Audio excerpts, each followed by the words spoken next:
According to Pew, unauthorized immigrants in America reached an all-time high of 14 million in 2023.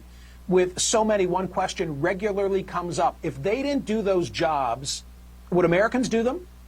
Well, back in 1965, the federal government decided to put that question to the test.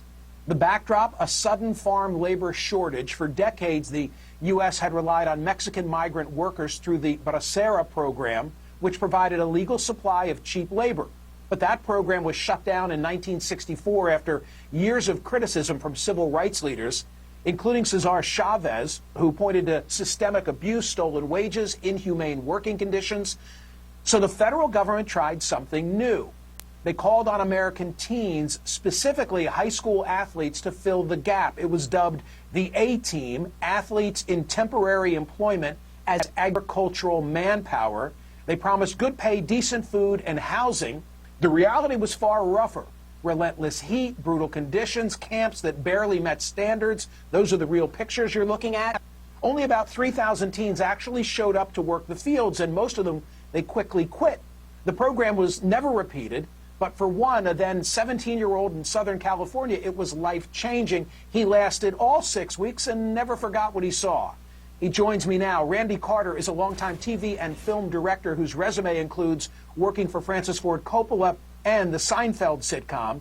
He says summer days in the desert taught him a lot of lasting lessons, and he's here to discuss. Randy, thank you for being here. I know that you also sought to bring this to the screen with a theme of, are you going to stick it out or are you going to quit? And in your case, you stuck it out. How come?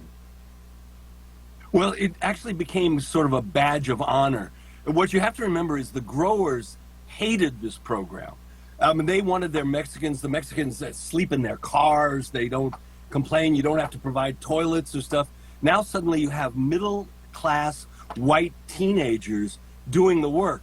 So the gag was, get rid of the teenagers and you can apply for a waiver and you can get some Mexicans. And that's where the real villain of this piece, the labor contractor, was born. So that's the overall background. But our group, my little high school from University High in San Diego, we were determined that we weren't going to quit and we weren't going to be fired. We were going to fulfill the obligation. And you didn't fit the prototype, right? You weren't a jock. You were more of a beach bum? Well, it's the thing, you raised an interesting point. If you go back and look at the research, Sandy Koufax, Rayford Johnson, Stan Musial, all promoted this as a team thing. The athletes would have cohesion and stuff. But our high school, there were some nerds. There was me. Maybe you're going to meet some girls, get enough money to buy a surfboard. It was a real polyglot of motives and kids that went. Okay, and by 10 a.m., what's the temp? Okay. All right, here's how it goes. So you get up in the dark, and in the desert, it's still kind of chilly, right? So then you drive out in a stake bed truck. You're standing up. By 8 o'clock, it's 80 degrees. By 9 o'clock, it's 90 degrees. By 10 o'clock, it's 100 degrees. By 11, 110.